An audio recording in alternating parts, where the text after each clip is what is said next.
Hi everybody. In this video, we're going to look at how differential equations can be used to model motion, and we're going to start with simple harmonic motion. And simple harmonic motion describes a smooth repetitive oscillation of an object about an equilibrium position. Like you can see in this example, where we have a mass on a spring.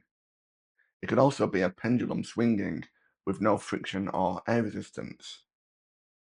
And there are no external forces acting on the system apart from the restoring force, which is always directed towards equilibrium and is proportional to the displacement.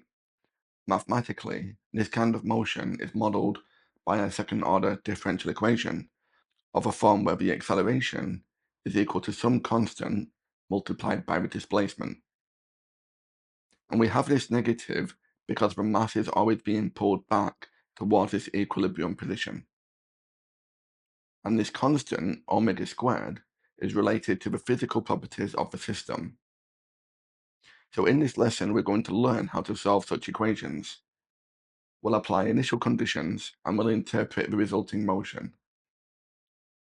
So if we look at example 1, okay, so we've got our first example. If I work through this and then we try example 2 together, we're told that a small object oscillates back and forth on a frictionless spring, with displacement x in centimeters from its equilibrium position satisfies this differential equation. We're given the initial conditions that when t equals 0, x will equal 3, and when t equals pi over 10, x will equal 6. We need to find a particular solution. Then for part B, we need to find the maximum distance of a mass from its equilibrium position. So we'll begin by writing this differential equation in the form of a quadratic. So we'll have d squared x over dt squared plus 0 dx by dt, and then we'll move this negative 25x to the left-hand side, so plus 25x, and this will equal 0. So we wrote it in this form so we can find the roots of our auxiliary equation. What do you think the auxiliary equation would be? So this will be m squared. The coefficient of this acceleration term will be 1. The coefficient of 0 for the velocity term, so no m terms. And then this 25 will be the coefficient of a displacement term, so m squared plus 25. And then we can solve this quadratic. We'll move the positive 25 to the right-hand side, so m squared will equal negative 25. Therefore, m will equal 0 plus or minus 5i. So I've included this 0 because this will help us with the exponential term in our complementary function. So our complementary function will be e to the real part 0 times t multiplied by a constant a times the cos of 5t, 5t coming from this 5i, plus a different constant b times the sine of 5t. If you're not sure where to get this complementary function from, you should check out my previous video where we look at the methods of differential equations. Okay, so we have our complementary function. Now we need to work out a and b, and we can do this using our initial conditions given here. We know that when t equals 0, x will equal 3. So we can substitute this into our complementary function. 3 will equal e to the 0, which is just 1, times a, the cos of 0 is 1, so this will just be 3 will equal a. And then the sine of 0 is also 0, so this b term will go. So we know that 3 will equal a. To work out our b term, we can use the other initial condition. This is when t equals pi over 10, x will equal 6.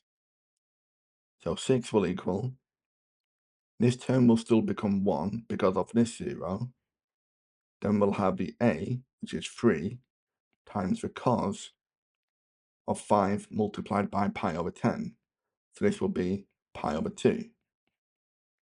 plus b times the sine of the same pi over 2. Well, because of pi over 2 is 0, so this term will go. So now we'll get 6 will equal the 0 from this bit, and the sine of pi over 2 is 1. So now we'll just get b. So 6 will equal b. Okay? So our particular solution will be x is equal to, we know this term is just 1 because we've got 0 here. So 3 times the cos of 5t plus the 6 times the sine of 5t. Okay? So that's how you work out a particular solution. You have to find the constants a and b from your complementary equation. Part B, find the maximum distance of a mass from its equilibrium position. There's a couple of ways of doing this. We could use the harmonic formulae and work out a maximum that way. What I'm going to do is I'm going to find dx by dt, because you know at the maximum, dx by dt will equal 0. So we need to differentiate x with respect to t. So if I just blot this off, we know dx by dt, if we differentiate this term, we get the 3 times the 5 using the chain rule, so that'd be 15, and when we differentiate cos, we get negative sine. So this will be negative 15 sine 5t. And when we differentiate this term, using the chain rule, we'll get 30 times the cos of 5t. So plus 30 cos 5t. Okay? And now we need to make this equal 0. So 0 will equal negative 15 sine of 5t plus 30 cos of 5t. So what do you think we need to do now to solve this equation? So we'll move the negative 15 sine 5t to the left-hand side. And that will become a positive. So now we'll divide both sides by the cos. And that will give us the sine over cos, which is tan. So we'll get 15 tan of 5t will equal 30. So the tan of 5t will equal 2. Now we can take the arctan of both sides. So 5t will be the arctan of 2. When we work this out, we get 5t is approximately 1.107. Okay, and this is in radians. I'm not going to work out t because we can substitute this 5t back into our particular solution, and that will give us the maximum displacement. So the maximum displacement will be 3 times the cos of 1.107 plus 6 times the sine of that same angle. And this will give us approximately 6.708 centimeters. So this is the maximum displacement of the spring from its equilibrium position. So if you imagine this is its equilibrium position, it will go 6.708 in this direction and then back in the same negative direction, okay? And it will keep oscillating between these 2 points. Let's try example 2. Okay, so this is our second example. Do you want to read through this question? You're given the initial conditions. Then do you want to find an expression for the displacement of a particle after t seconds? This is the particular solution. And then for part B, you can try and find the maximum displacement. You can pause the video, and when you come back, you can check your solution with mine. Okay, so welcome back if you had a go.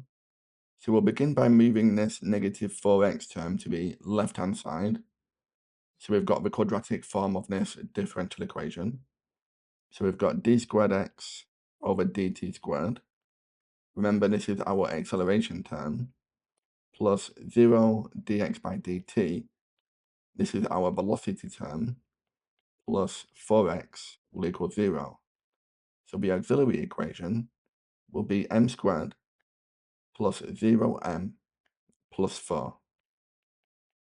We'll solve this. We'll move the positive 4 to the right-hand side. So m squared will equal negative 4. So therefore, m will equal 0 plus or minus 2i. Okay? So the complementary function, x will equal e to the 0 t.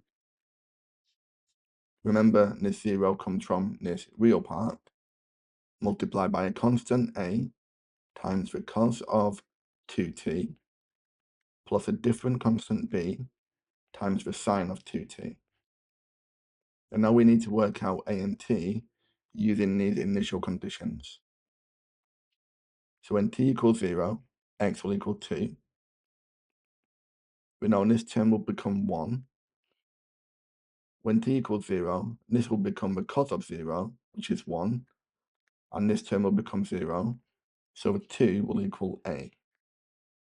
I'll rewrite this equation with our new value of a. So x will equal, we know this term is 1.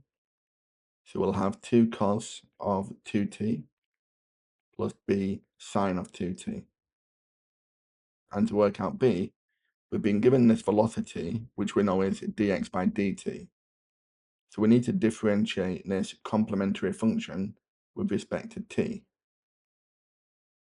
So dx by dt, when we differentiate 2 cos 2t, this becomes negative 4 sine 2t. And this will become 2b cos 2t. So we have our velocity of 1. We know t is still 0, so this term will go. And this term will become 2b. So if 1 equals 2b, therefore b must equal 1/2. Okay? So we've got our particular solution. X will equal 2 cos 2t plus 1/2 sine 2t.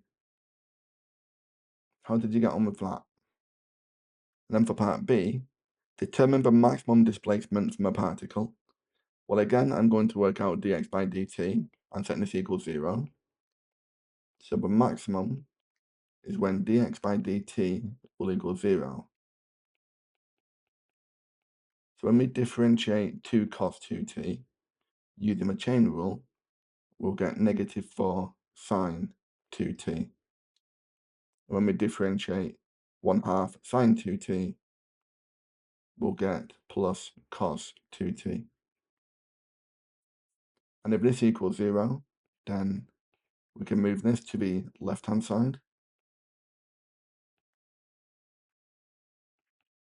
We'll divide both sides by the cos of 2t. That will give us tan. So 4 times the tan of 2t will equal 1. So the tan of 2t will equal 1/4. We'll take the arctan of both sides. And this will give us 2t will equal 0.245. And again, I'm not going to work out t because I can substitute this into our particular solution, and that will give us the maximum displacement. So the maximum value of x will be 2 times the cos 0.245 plus 1/2 times the sine. When we work this out, we get the maximum displacement as 2.062 to 4 decimal places. Okay?